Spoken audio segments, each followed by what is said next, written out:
everybody, and welcome to Heart and Hand Extra. My name's David Edgar, I'm your host, and I'm joined this week for a bumper episode by our regular pundit, Mr. Alex Staff. Hello, Alex. Hi, David, how you doing? I'm good. Good Christmas? Yes, a bit too much food. I guess that's supposed to be the plan, isn't it? Yeah, I was guilty of that too. Far too much alcohol.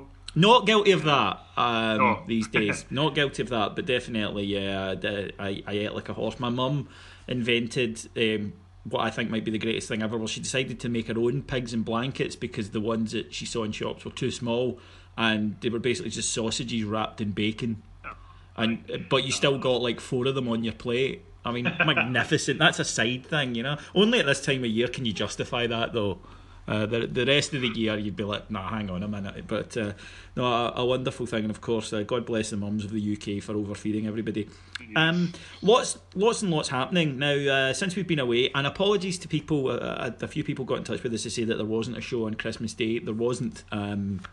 We can't put out a show even if we'd wanted to, which I wanted to give the boys a day off, and there wasn't a show. But even if we had wanted to put one out, the playback staff are given time off as well, because it's not Ebenezer Scrooge that's in charge of them. So my birthday and Christmas Day will remain sacred, and there might not always be a free pod on those days, so I do apologise, but we're back.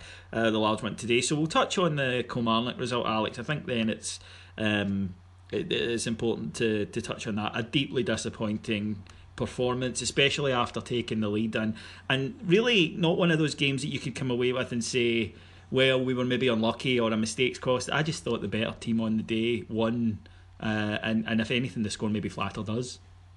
It did flatter us, yeah. Fotheringham's made some good saves in that game to keep the score down. We picked the wrong team, but we're going to Kilmarnock. We're in great form getting in there. It was a hard pitch to try and play any sort of football on. We went out there with a 4-4-2, left them a spare man in midfield, which always hurts us. But that spare man was a quality player in Malumbu. He really is. Absolutely dominated the game. That's the difference. In the past, we've seen guys like Ian Black when he was at Hearts look like a bit of a player because we've left the other team that spare man in midfield and he's got a bad time and space, right? But it's Ian Black, he wasn't that great. But when it's a player as good as Malumbu is, it absolutely killed us. It killed us. And I think that Murray made plenty of mistakes there. The players made just as many on the park. And you're right, we got exactly what we deserved out of the Kilmarnock game. You're right, but Malumbu, there are some guys who come up from England and they look like what they are, which is EPL players playing in a league of a lower standard. And he looked exactly like that. He looked bigger than everybody else. He looked physically far more comfortable, and he dominated the midfield physically in a fair way, which we'll come to when it comes to our next match. And he was by far the most impressive player in the part. I'm interested because I think everybody knows, Alex, you're usually one of our more upbeat posters on here. Not that that's always difficult with the likes of somebody like Scott or Hoggy, but you said we picked the wrong team, and I know that the man in midfield is a big bugbear of yours, but what expressly did you think going into it? You're like, nope, I don't like this. Essentially, I'm of the opinion now that a 4-4-2 is a counter-attacking formation. 4-4-2 with 2 wide players as we played that day. There's a different style and a different approach to the diamond midfield that we had last night. But in the game against Kilmarnock, with Declan John on one side, Daniel Candace on the other, and a midfield 2 of McCrory and Holt, we were asking a 19-year-old centre-half and Jason Holt, who, I love his energy, I love his desire, but he's a small guy. Then we've got Daniel Candace and Declan John. If you took McCrory out of that midfield, the average height's about 5'3", and we're asking them to go out and dominate a game in Scotland on a plastic pitch when the weather wasn't that great. And it just felt to me like we needed someone else in that midfield, sacrifice a forward. Now that would have probably had to have meant moving Windass wide or whatever it might be, but for the sake of the game, get someone else in there. If we want to be the team dominating, getting our foot in the ball, we need to play with enough players in midfield to do that. If we want to be a team that sits and plays in the break, play a 4-4-2, but that's not. He done neither. He played a system which wasn't going to allow us to win the midfield, and then didn't set the team up to be good on the counter attack or sit in. He tried to dominate the game with not enough numbers in the middle to do it. And not only that, I blame the players as well, David, because somebody like Windass who can play a number of positions, and he does have ones that he's better in, but he can play a number of positions. He should be looking at that game 15-20 minutes in and thinking, we're in a bit of trouble here. I'm going to step back into midfield for 15 minutes and try and help out, see if we can get our foot in the ball. Shouldn't have to come from the sidelines. A player on the park should be able to recognise. I've seen it plenty at amateur level, so surely professional level they're able to do it. A player should be able to recognise when the game's just not going their way. The manager doesn't have to be saying, drop back in there. Just someone take a bit of responsibility, And so on both sides, I thought that Marty got it wrong. I thought the players were poor. And it was just one of those days. It was in my opinion, the fourth poor performance in a row, and there just wasn't anything positive to take from it. No, there really wasn't, because even when we got the goal, it was completely against the run of play. And I think a lot of us, I was at the game, and a lot of us in the stands were thinking going into half time, we're doing a Hibs here. This is going to be a rerun of that, where we weren't great, but we've got the goal and we'll go on and win from here. But if anything, the start of the second half got worse, and Kelly battered us for the opening 20 minutes. And funnily enough, I actually thought we'd maybe rode the storm out. Wes, as you say, had made a couple of terrific states. Kilmarnock had began to get a little bit frustrated, and I think it was just starting to get into their heads that maybe it wasn't their day.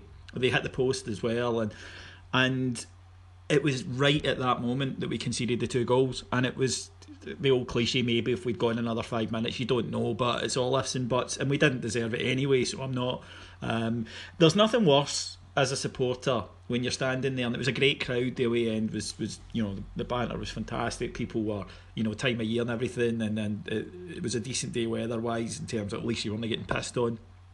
And there's nothing worse when a support like that, the performance erodes the enthusiasm throughout it, and it starts off really high, but it because we're all standing there going, this is what is going to happen, and then that happens, and there's nothing more frustrating. And funnily enough, I thought, to touch on your point about dropping back at midfield, the thing that we've criticised Kenny Miller for, deservedly quite a lot of the time, God, we really could have done with it that day, to have a forward player that would have dropped in and just been an extra body and congested that midfield a little bit, because Kilmarnock had so much space, and they had Malumbu who just tidied everything up, got the ball, and then gave it to guys to go and drive on, and they could do that safe in the knowledge that he was pretty much always going to have that back door completely locked and be able to push them forward.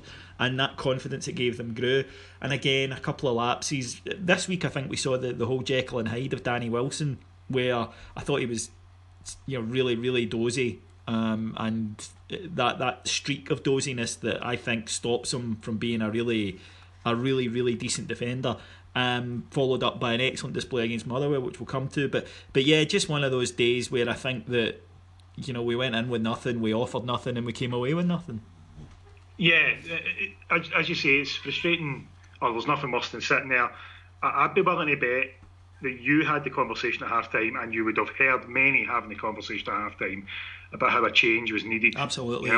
This isn't going our way, we need to change this up. We might be 1-0 up, but we need to change this because it's not going to last. Every Rangers fan I knew, and I was having conversations with various different types, every single one of us were saying, get me, let's bring maybe Burjonis on and kind of help out in midfield, something, change something, because the game clearly wasn't going our way, and it just felt like we were relying on luck, People might talk about, but Windass has missed a great chance, and if Morelos was more awake, he could have made it 2-0 at one point. It would have still been an absolutely lucky performance if we'd come away with even a point in that game. And that's, to me, that's a failing. That's a failing for a manager. If a manager can pick the right team, and the result just doesn't go their way, they can make the right substitutions, and it's just a bit of bad luck against them. And I don't tend to judge on results alone. I can try and look beyond that, but the simple fact was, in that game, there was absolutely no doubt in anyone's mind that Rangers were the second best team on the park by a mile and needed to come up with something different. And he didn't even contemplate a substitution until we went 2-1 down, and that was a failing. That was an absolute failing on Marty's part. And a lot of people jumped straight away. Got to blame the board for putting him in this position. He's Rangers manager now. He gets judged the same as every Rangers manager before him. In my opinion, he has to.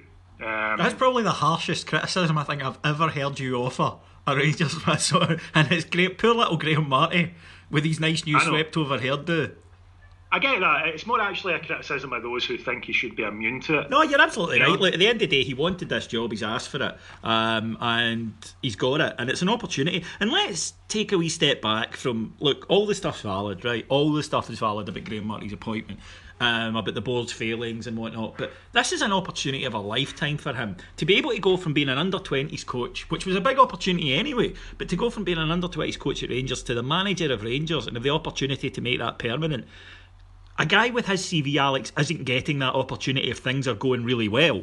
So, yeah, he does. This is his audition, and we can't go, well, you're immune from criticism because things aren't perfect. If they were perfect, he wouldn't be anywhere near the job. Yeah, exactly. And, to turn around and say, the board should never have gave him it, that's the exact same thing you would have said about Kushinya. The board should never have gave Kushinya the job given the options that were available at the time. History's proven that to be the case. But Kushinya wasn't immune from criticism if we didn't do well. No. In fact, they got more than most managers have ever got at Rangers, in my opinion. Mm-hmm. And, if that's the case, if you held that opinion, if you believe that Kushinya was the reason why we didn't do well at the start of the season, then you have to hold Murty to the same standard, in my opinion. That's just how I feel about that. So, yes, it does sound a bit harsh. And I do like Graham Murty as a person, and obviously I hope he succeeds. But I don't think we can just go, this is all the board's fault, because the guy's in there now and he deserves to be judged as such.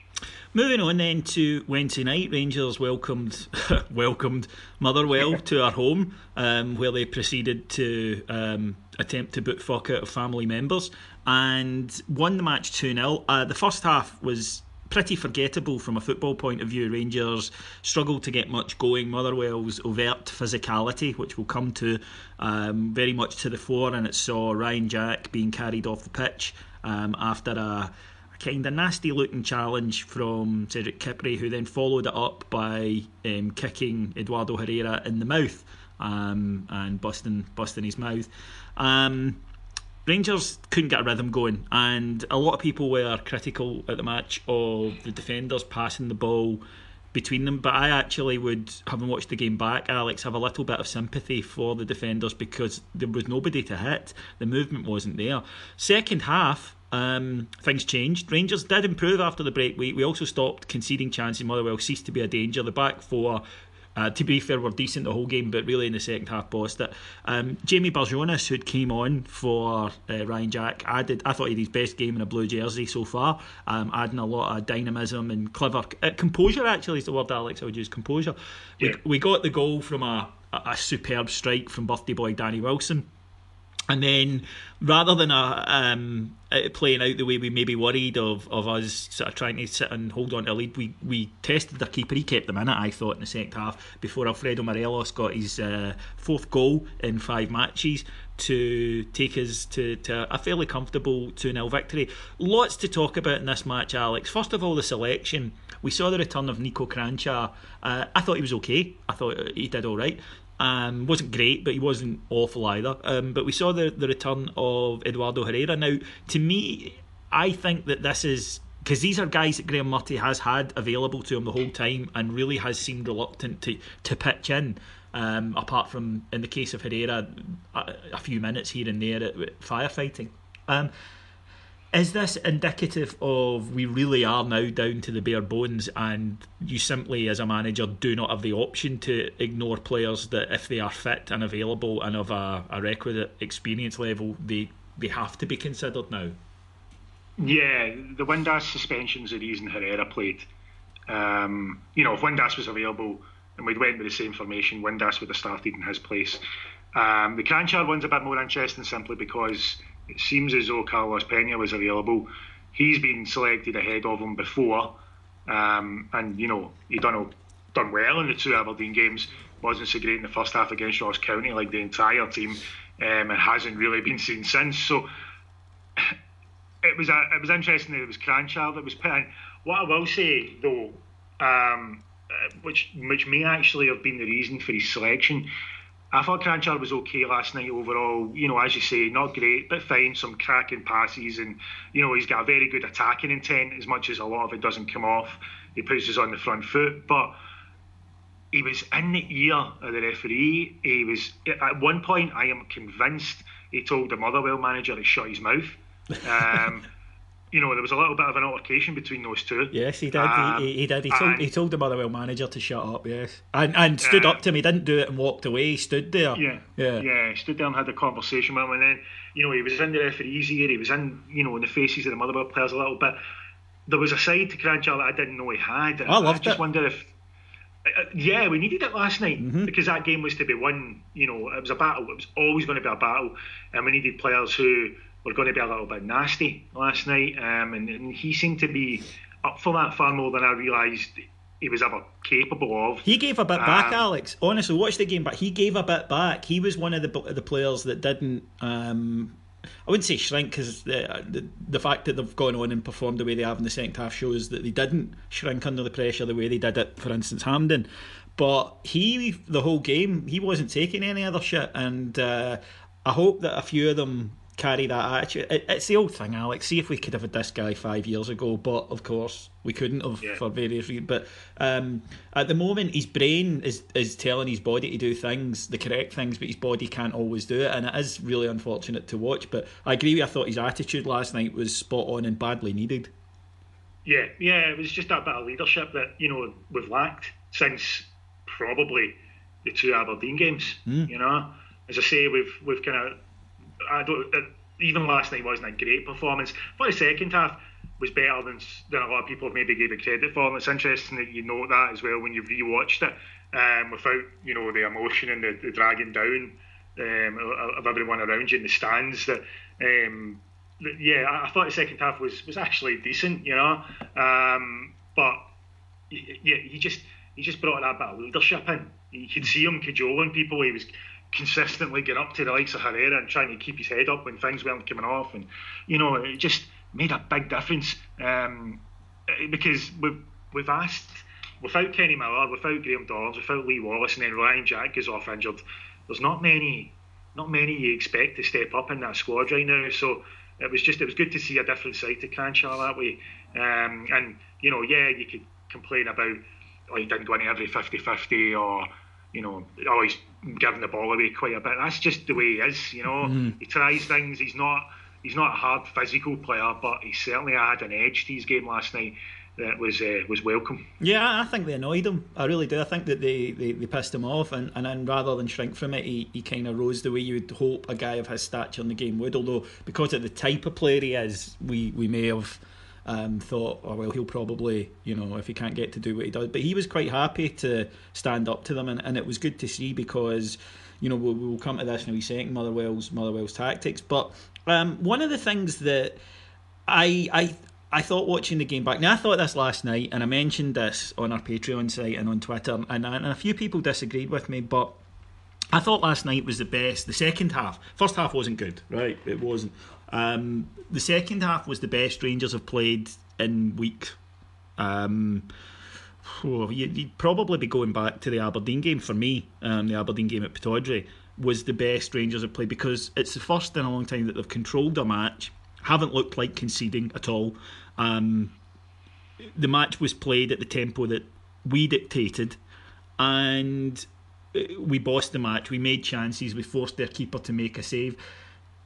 I understand people's frustration, because they're watching a lot of subpar performances almost week after week, and then to improve from rotten to decent, some people will still say, well, it's still rubbish, and I do get that, I understand that, but then you also have to balance it out with, well, what do you expect from this squad of players, shorn of the players that we are and missing the players that we're missing?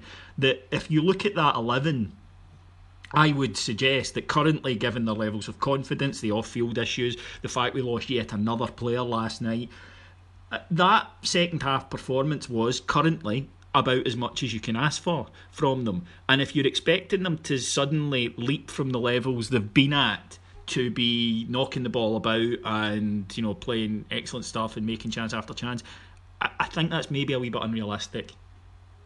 I think it's very unrealistic, personally. And we've had this discussion in various times as well. Sometimes I'll be accused of being a bit too Forgiving. Yes, that's the perfect word. Yeah, a bit too forgiving of it. But I think you're right. I think, when you look at all the injuries, and it's not just injuries. It's key players as well. Graham Dorrans. People seem to not. Some people think he didn't offer very much. But if you look back to the away games we played in our away record, every away game Graham Dorrans was easily one of the best players in the park. Every single time. He just never really had a great game at Ibrox, and I think that's why a lot of fans never really took to him yet, but he was brilliant. He's out for ages. Kenny Miller, performance-wise might not be great, but there's no doubt about his influence. Lee Wallace is our captain, out. Bruno Alves has been in and out of his side. Ryan Jack, suspension, injured last night. Just a hell of a lot of players who are capable of taking responsibility and do have a little bit of ability as well, out of the squad, and we're having to rely on, last night we had 2 teenagers in midfield for the second half. It's not surprising the first half was rubbish either. Consider the amount of stoppages. We let Motherwell's game drag us into, something a bit kind of slow and torturous at times, actually. We should still have scored in the first half, though. Missed a couple of great chances. Morelos one in particular, just after a save from Cranchar. So, it was no surprise that the first half was rubbish when you've got 4 injuries and it's had to have 8 minutes of injury time. Absolutely. Four moments of the game stopping. So you can see why that wasn't very enjoyable. But I actually think you're right. I think the second half is the best we've played since the Aberdeen games. And, was actually some moments of really good football from players who, as you say, somewhat limited. And then you had guys like Cranchar and Herrera on the pitch who've barely kicked a ball in weeks. Mm-hmm. So, yeah, it was Murray's done something right at half time in terms of getting a little bit more out of him. I think as well he owes a wee debt of gratitude to Jamie Barjonas' performance, which is not only very good for himself, for what he was asked to do, but I think he then almost G'd up Jason Holt, and Holt began to, if you like, take a supporting role to Jamie Barjonas in terms of, okay, you go forward and add the dynamism, and I'll be neat and tidy and mop up and make sure that the scraps are dealt with. And it worked in tandem, because Motherwell are a very scrappy side. They feed off that sort of thing. They look for confrontation, and in the sort of ensuing confusion try to make something happen. Speaking of which, we do have to touch on it now. Motherwell have developed this reputation for being a very physical side. I would say an overly physical side, because we watched, we spoke about this at the start, we watched Rangers be physically dominated by a player at the weekend, and every Rangers fan I know at the game, coming out, yourself, all the guys I talked to was like, oh, Malumbu, he was great, wish we had a player like that. We admire strength, Alex. We always have, We like our silky footballers, but look at some of our heroes through the years, your John Browns, Ian Ferguson's, John Griggs. They could all play a bit, but we also admired that they had that winning attitude, that physical, combative nature. We like that in a player, and when we see it, we admire it. And we saw it on Saturday, and we admitted, he did what we would like our team to do better than we did. It's not that Rangers fans hold their fanny and go, oh, you can't tackle us. We don't think that at all. And teams will come to Ibrox and try and play and are physical, get in our faces way. I've seen it often, you've seen it often, we've all seen it often, right? It's nothing new. Motherwell cross the line continually, and for me they cross the line too often to be unlucky. Not just against us, incidentally. That should be said. We're not the only team who's had this complaint, and I think was judged by the number of comments on social media from non-Rangers fans who were saying, obviously like to see us lose or whatever, but they were still saying, but Motherwell are a team of clogging dirty bastards. And I wonder if sometimes things can become almost a self-fulfilling prophecy with them, that they've been labelled a physical team and that they've decided they'll embrace it, but the backs have gone up against the wall and they've said, oh, you think we're physical, we'll show you, this is physical. But players are coming off the park injured against Motherwell far more regularly than they do against other teams, and far more regularly than you would think that is statistically probable in terms of accident. It's the old cliche, Alex, oh, he's not that type of player. Motherwell players are that type of player, and we saw that last night with the Kipri tackle, where you can talk about intent or whatever, but the fact is it's reckless and it's potentially going to injure somebody. They do that a lot. Then seconds after he's done that, when you think he would be kind of watching for it, he boots Herrera full in the face. There's a kind of time where you need to be physical and stand up and make sure you win your challenges, and then there's just chucking yourself in with abandon, not giving a fig for the safety of the opponent, and more importantly, as we saw from Bowman's comments before the game, not caring about the consequences, not accepting responsibility for the consequences, and that recklessness is putting people out of the game for a bit, and I find that disgraceful. It is, yes, I agree. There's a culture there. There's a definite plan, and that's obviously coming from their manager Stephen Robinson. He's obviously told them to be overly physical. I remember after the semi-final, you talk about Rangers fans admiring strength. I sometimes think we admire it too much over ability. As a whole, as a kind of general view. Obviously, there's individualistic views among supporters, but I think, generally, I think sometimes we admire it a bit too much. And I remember a lot of Rangers fans after the semi-final saying, "Oh, Motherwell just bullied us." That wasn't what Bruno Alves said after the game. Was spot on. That wasn't a football team bullying you. That was tactics well beyond anything that should be allowed in the game. Well beyond. Not even just a little bit, well beyond. And last night they carried that on as well. So that, as you say, I've heard other fans. I've got some pals, Partick Thistle fans, Celtic fans, who've all said the same about them. So it's not just us that they're doing it to. So yeah, it's definitely a culture thing. I'm not convinced that Kipre meant to hurt Ryan Jack in that incident, but he certainly went in with an intent to go in hard, because that's what he's told to do, and that's the style of player he is, and that's why he gets a game for Motherwell. And as you say, the fact that mere minutes later, seconds really, if you consider playing time, how long seconds. Jack was on the ground for. It was really the next passage of play. Yeah, the very next passage of play, he has no issues at all in thinking, I'll just rattle this guy in front of me now, because I never got a booking for that one, so let's see what happens here. Yeah. When your foot goes above shoulder height, don't tell me ever that you're not aware that you could be, especially when you see the guy in front of you as he's running in to head the ball and you're running in with your foot at that height. Don't tell me that you don't know there's a possibility you're going to get the guy. And if you're doing it, you're doing it with the intent of, sure, I'm going to win the ball, but if I smash him in the face as well, tough titty. And it, like I say, it just happens too often, Alex. It can't always be bad luck. It can't always be coincidence. Every team is going to have matches where an opposition player gets injured. Every team is going to have times where a tackle goes awry and it happens for them and it happens against them. It just happens a hell of a lot when Motherwell are playing. And I would just take it from the idea, if I was a professional footballer and I was going to be playing Motherwell, then I would be saying beforehand to the referee, look, your job is to make sure that this is as safe as it can be. It's contact sport and shit happens, right? It's not ballet. But I'd like to think that you're not going to allow them to take it to the level where every tackle for me is a lottery as to whether or not I'm playing for the next 4 months.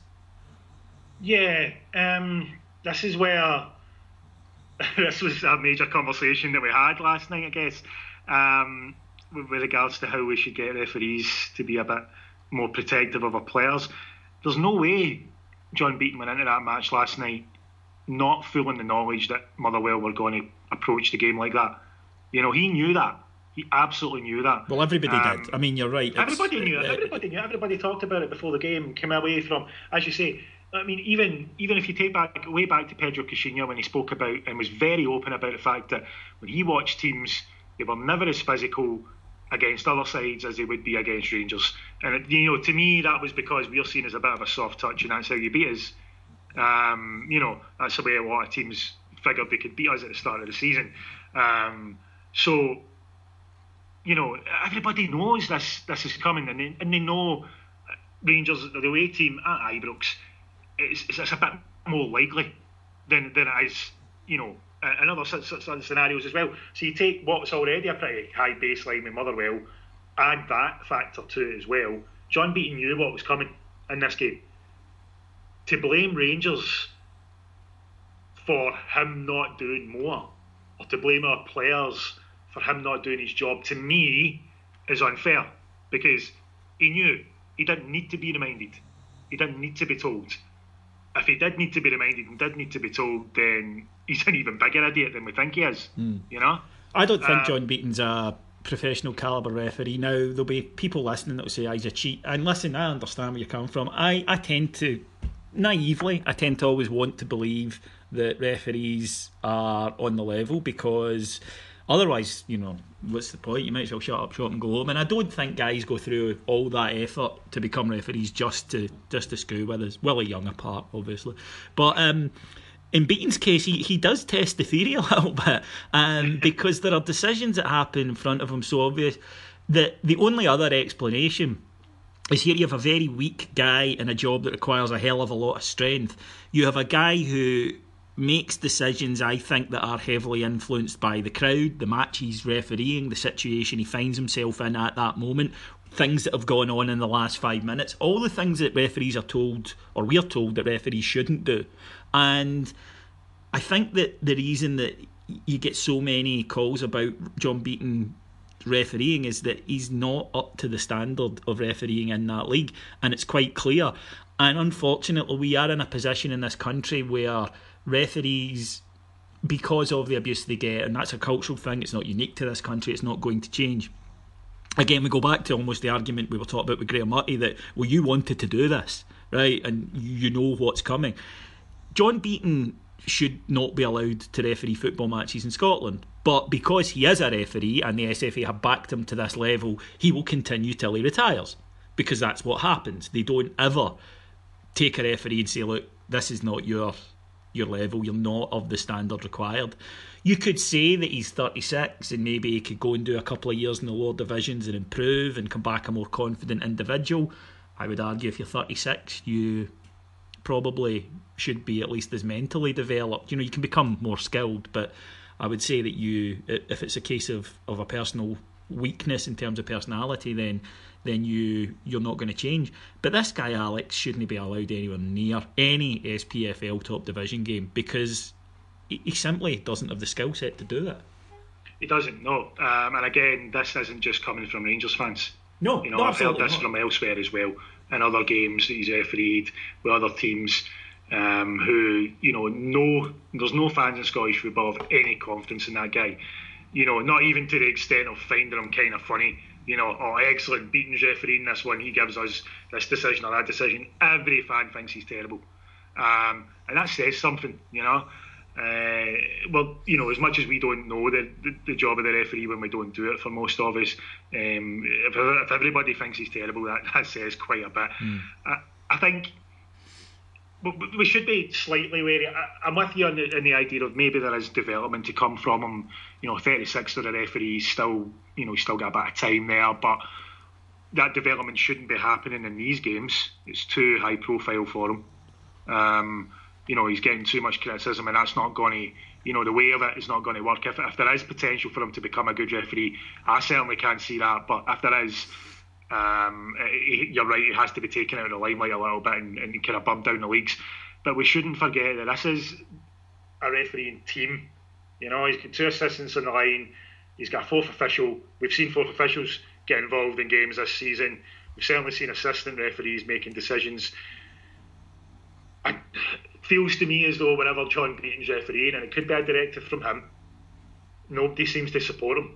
Well, that I was going to say to you last night, a case in point, that I can think off the top of my head, and I'm cheating a bit there because, as I say, I've watched the game back, so it's fresh in my mind. I can think of at least 6 occasions where he's directly overruled a linesman. Can't speak to a 4th official, I didn't see anything like that, but at least 6, probably more. If anyone's going back and watching it, you can let me know.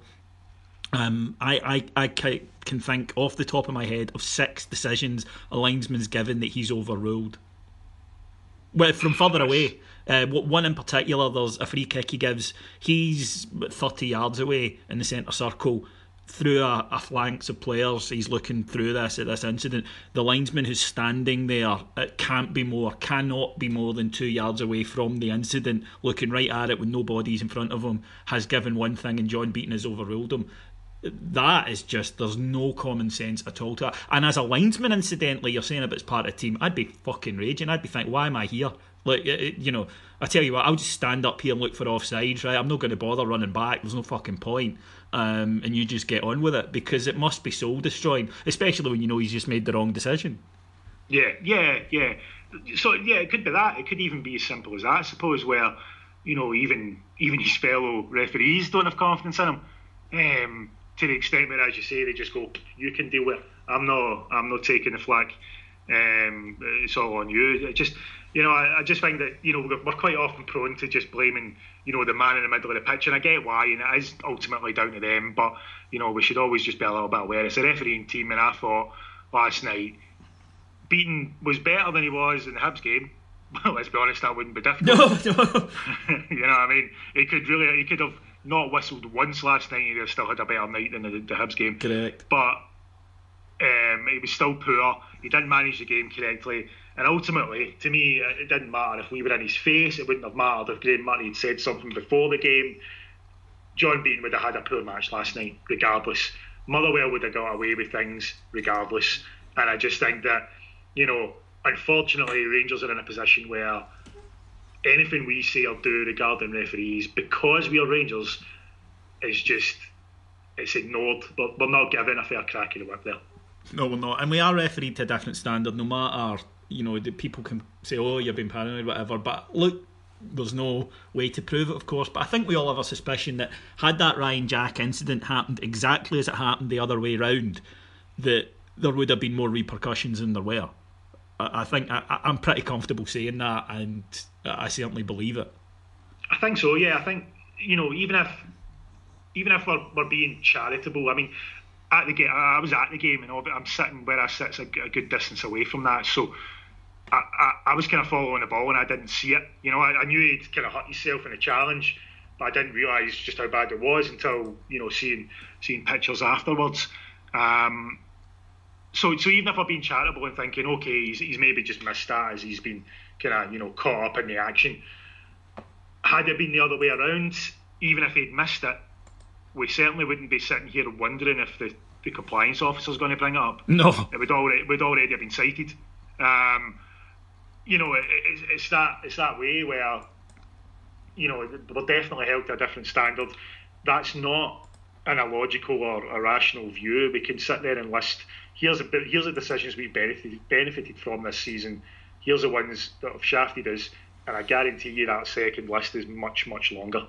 Alex, I know you feel, and you mentioned there, that you can't really do anything about when fans say we should be putting more pressure on referees and whatnot, and trying to guide the narrative in the media. And while I do understand what you're saying there, I think last night, there's a case in point. Had that been a Ryan Jack tackle on one of our players, right, on one of their players, the rest of the Motherwell team would have bolted to the referee. Their fans would have been in uproar. Their bench would have been in uproar. They would have created a situation that may have had an influence on the decision. And I think we've seen that this season where it's happened to us, where that kind of thing has, if you like, in the split second when a referee is making up his mind, has prompted the action to go one way or the other. And that is, I think, where Rangers fans get a bit frustrated, that our guys do tend to go, the ref will make his own decision, we'll play fair by it. And I have to say, I think in an incident like that, those kind of things, you might not like them, and I understand that, and I think we all go back to the famous Man United Andy D'Urso thing, that it can look appalling at times, but I do think there's an argument that says it works. I'm not sure. I think, firstly, well, a slight spoiler, a potential spoiler, we've spoken about this as a kind of debate for one of the Patreon pods, so I'm, given the side that I would be on, I'm slightly shooting my load early here, but I think that one of the issues with this argument is that from philosophical terms it begs the question, and what I mean by that is it assumes the truth of the argument. To justify the argument, it assumes that putting pressure on referees through press conferences, through getting in their face, works, so we need to do it more because that's how we'll do it. It's like it's almost circular argument in many ways. Right, okay. Yeah, I see that. I'm not convinced personally that when it comes to Rangers, it's as simple as that, because we've had Kishinya come out when he was manager, talk about how teams are more aggressive against us. He spoke about some of the decisions against us. It done nothing. We had an entire statement about the compliance officer which made completely valid points that every single team in Scotland should have been jumping on. That was a chance right there. Rangers had led the charge. There you go, bang, there you go, guys. Come and join us. We can get this thing reviewed because it's affecting everybody. Nobody's getting a fair crack of the whip with this compliance officer thing. But because Rangers said it, it's sour grapes and ignored.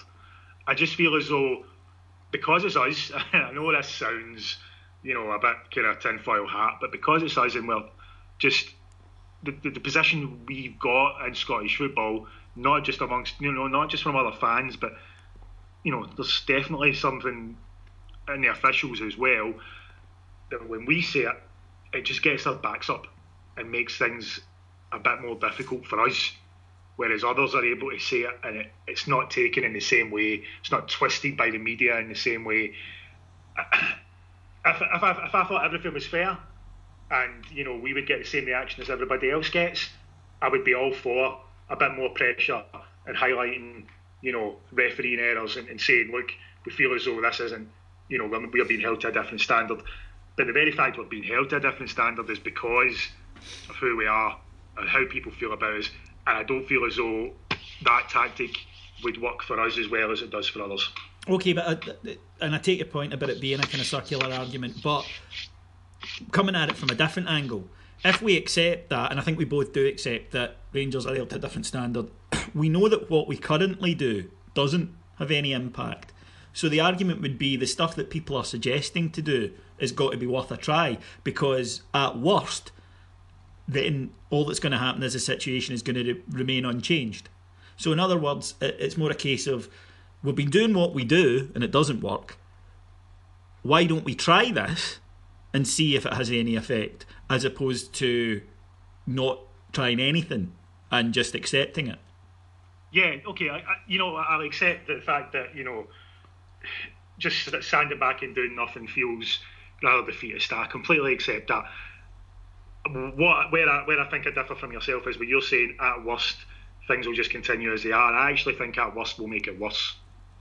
I actually think there's a good chance, just because of who we are and that way around, that if we come out and be rather vocal about referees, about officiating in this country, all we'll do is just annoy them and they'll get even worse towards us than they are at the moment. That's a fucking thought. Oh, I genuinely believe that. No, I'm trying to picture what that would look like though, and it's like, I know what you mean, but I think that's, again, I do know that from the outside this can sound all a bit nuts, but I do think that at the worst there is a possibility that we could actually just piss them off even more and make things even more difficult for ourselves. We certainly don't have anybody from a public standpoint. Our PR could be perfect on this, but it would just be drowned out by the noise of everybody else saying that we're just, being typical Rangers and moaning about stuff. We'd just get every decision we've ever had going for us flung in our face, instead of people analysing the ones that we're actually talking about. I'm just concerned that it would actually, all we would, because it's us, that we're just the wrong face for this, because we're Rangers, and I just think that, if I agreed that it wasn't going to make things any worse, then yes, I would fully agree we should be doing it, because then at least we're doing something, and we've done all we can, and it's up to them. I just worry that us doing what people are suggesting would just actually exacerbate the situation. To Saturday then, and we travel to the Fortress of Doom to take on our separated brethren from across the city. And it's going to be a very, very tough match. There's no point us sitting here trying to pretend that Rangers are going to go there and start as favourites, because we're not. Obviously, Graham Murty's high point as manager came by securing that draw at Parkhead last season, and I think that's something that certainly raised his, if you like, both his profile and the level of fondness that the Rangers fans had him. We could really do with picking up something just for our own confidence before the winter break kicks in. In terms of injuries, Graham Dorrans is still out. Apparently he's now out of his cast but still on crutches. Lee Wallace, according to Graham Murtay's presser today, will not feature on Saturday, contrary to some press rumours. I think we all thought, Alex, when he didn't play last night, that was a long shot, because hell of a game to pitch him into. He said that Ryan Jack is sore, but he hasn't ruled him out.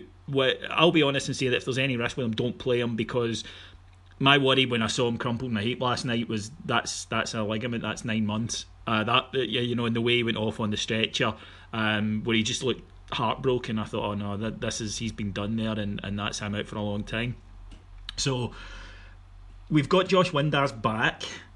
Apart from that, there's not really a lot of players, with the exception of the guys who featured at some stage last night, who are available to us.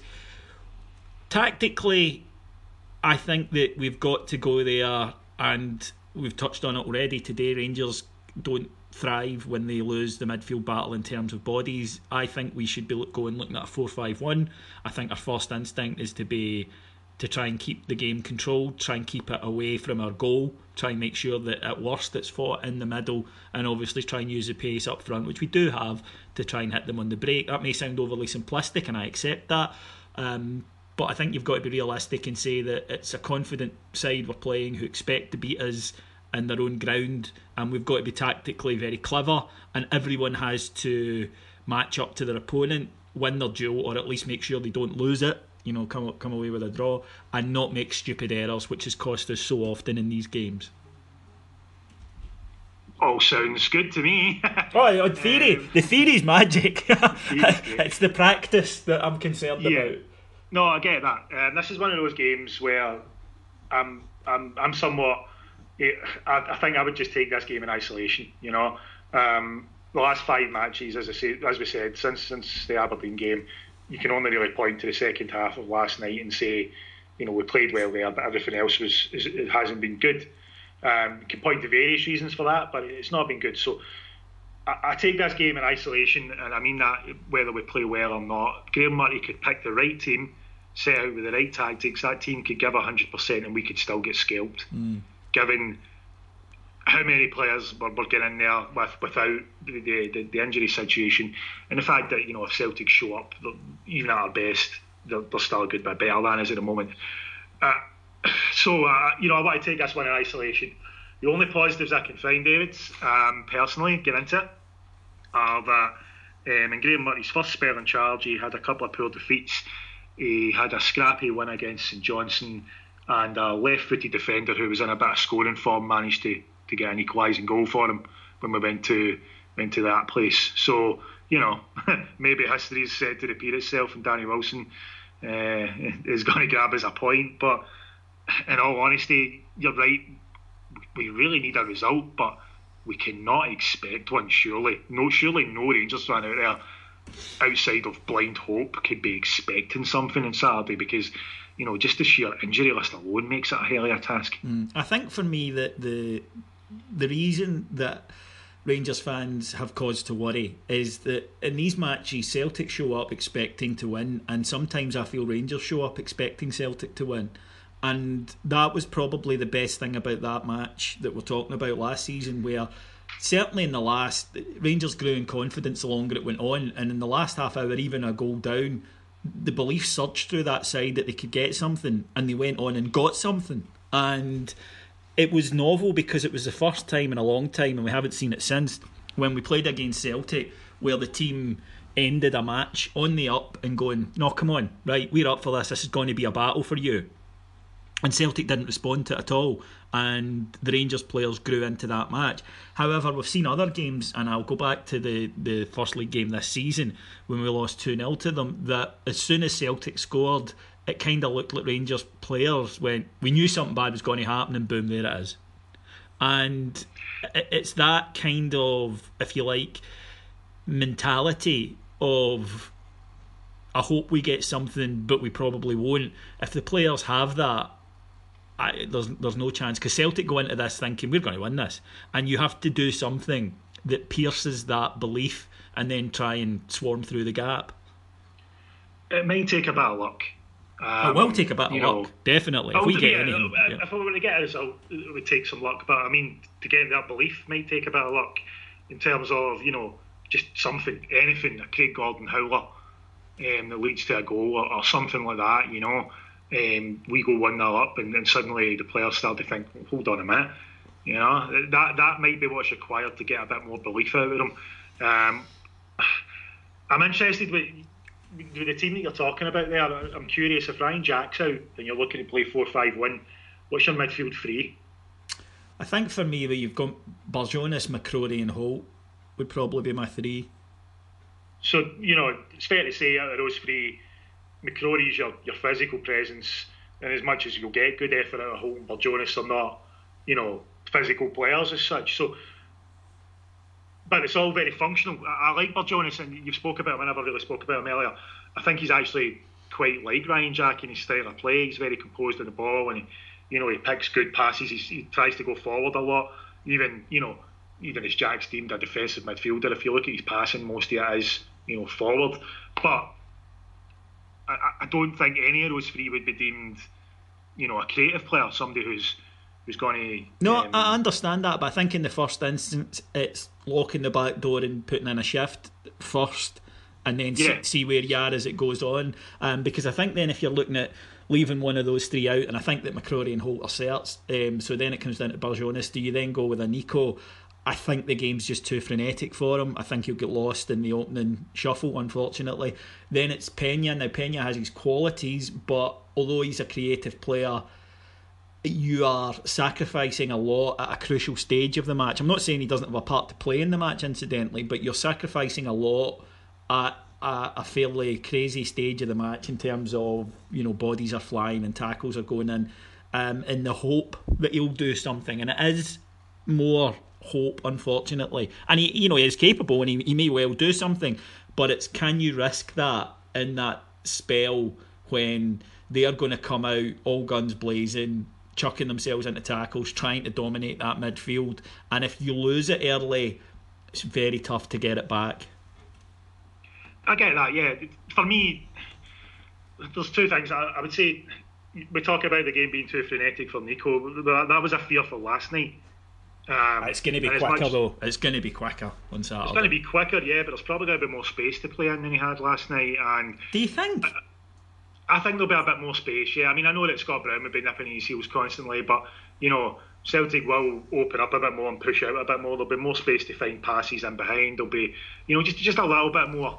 The problem, as we say with Nico, is that, his brain's much quicker than his legs, so, he still thinks he can skin players at times and gets caught on it or something like that. It's his influence I'm wondering about, after watching him last night and seeing how much he was able to get out of other people and kind of get in the face of the Motherwell players. I get that he has his flaws, he'll give the ball away at times and that sort of thing. I wonder about him. I also wonder, in terms of Peña, for me, in the first game against him this season, when he was on the park, he was just, it was quite clear he was just simply told to sit Scott Brown. And he gave him some issues. I think the game was rather even until we conceded, to be honest. And as you say, then they sort of ran away with it. But we took Peña off the park, and Brown absolutely bossed it after that. We didn't have anybody to worry about after that. Peña didn't play well overall, but he still got a bit to help the team, with that battle. I'm just not sure. To me, you're very reliant then on Windass, Candace in the wide areas, and I just feel as though if we've got that midfield free, Morelos is going to be very isolated up front, and it's going to be difficult to win a midfield battle if we can't hold the ball a bit better, I don't know. It's probably the way most would go. I suspect it's the way we will go, actually. I'll be surprised if that's not the team, the way that you're speaking about it there, but I'm just not convinced that there's not a place for somebody like Cranshaw, despite, his last game at Parkhead not going very well for him. I just think that, his attitude and his experience might be something that would do us a bit better than the energy of and sort of industriousness of Jonas, for example. I'm not saying he doesn't have a part to play at some point. I just don't think it's at the start. And similar to Pena, that argument. I think that there could be roles for both of those guys, but I think that if you go out and they do get steamrolled in midfield early doors and we lose an early goal, then pretty much all game plans are out the window at that stage, and then it becomes a bit of a scrap for us. And I don't know, it's tough because we've seen better Rangers teams in this go and face confident Celtic sides, and unfortunately they haven't quite. They've maybe defended for 70, 80 minutes, then lost the sucker punch goal, and there is that feeling of, well, what was the point, we should have had a go. So I get that. It's a tough one because it's a game that means so much to the fans, and if we were to get some sort of result here, the pressure that the first team squad are under would alleviate certainly to the next match, and that needs to be the incentive for them, that they've got the chance to, if you like, buy themselves an awful lot of goodwill here that's been squandered in the last few weeks, both by them and the board. And that would be how I'd be approaching it, of what an opportunity you've got, lads. You couldn't have asked for a better chance. This is your chance of winning the lottery kind of thing. If you can pull off a really good result here, then it changes your whole seat. For some of you, it changes your whole Ibrox career. It's going to be tough. There's no point. We'll staunch it right up here. Don't get me wrong. Alex and I are certainly no strangers to that, and both of us are probably in the blindly optimistic category of supporter. But I think that we also need to be realistic, and for us to sit here and say, we're going to go here, do this, win 3-0 is nonsense, and we don't want to ever kind of stand here and fib to our supporters. And if we get really badly cuffed, the next pot is just a Thornley Boys CD on repeat. We'll just do that. Not as good as it would get, it will be. Well, time will tell with that. We will be back then on the flagship show. We'll be back not Monday, because again it's a holiday, but we'll be back on Tuesday with the next flagship show, in which we'll discuss everything that happened at Mordor on Saturday, and we'll be hopefully getting the 3 points. In the interim, if you want to hear more from us, then you can get it. Just go to patreon.com, that's patreon.com/Heart and Hand, and there's daily content going up. If you don't like my voice, that's grand, because there's loads of stuff that I'm not even on, and we're starting to get a much fuller repertoire. So first of all, I'd like to just thank my guest today, Mr. Alex Staff. Thanks, David. Always a pleasure. Cheers again. Wish all of you listeners a very, very happy next few days. I hope our team delivers for us on Saturday, and have a great new year when it comes. Speak to you soon. Bye.